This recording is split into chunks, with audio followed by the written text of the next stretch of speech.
दुश्मनों में भी दोस्त मिला करते हैं, कांटों में भी फूल खिला करते हैं। दुश्मनों में भी दोस्त मिला करते हैं, कांटों में भी फूल खिला करते हैं। हमको कांटा समझकर छोड़ ना देना, हमको कांटा समझकर छोड़ ना देना, क्योंकि कांटे भी फूलों की हिफाजत किया करते हैं। बाप रे, इनका कहे के मतलब का रखो, आजे से हमार सेटिंग लाग जाओ का कि होठा लाली लगावेलू है, तू बिंदिया सजावेलू, करे जाओ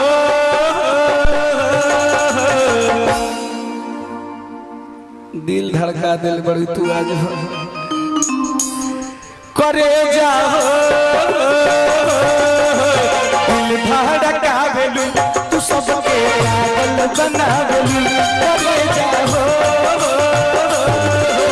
दिल धड़कावेलू, तू सबके पागल बनावेलू।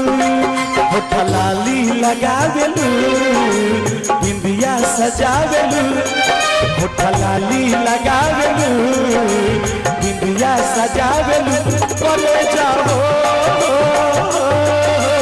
दिल धड़कावेलू, तू सबके पागल बनावेलू, दिल धड़कावेलू, तू सबके पागल बनावेलू।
चढ़ली जवानी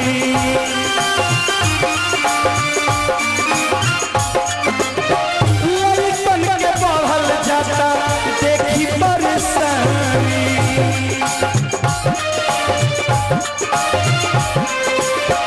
चेहरा नूरानी तोहर चढ़ली जवानी, लड़कन के बढ़ल जाता देख परेशानी।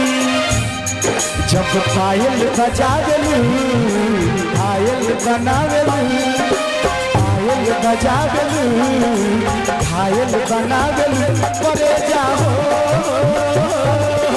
दिल धड़कावेलू, तू सबके पागल बनावेलू, दिल धड़कावेलू, तू सबके पागल बनावेलू। होठा लाली लगावेलू, बिंदिया सजावेलू, लगावेलू, बिंदिया सजावेलू, करे जाओ दिल धड़कावेलू, तू सबके पागल बनावेलू, दिल धड़कावेलू, तू सबके पागल बनावेलू, दिल धड़कावेलू, तू सबके पागल बनावेलू, दिल धड़कावेलू, तू सबके पागल बनावेलू। अच्छा लगल हाँ। ध्यान रिलीज हो जाता हमारा यूट्यूब चैनल पर विनोद बेदर्दी एंटरटेनमेंट पर, सुनने के बाद ढेर सारा प्यार दो के बाद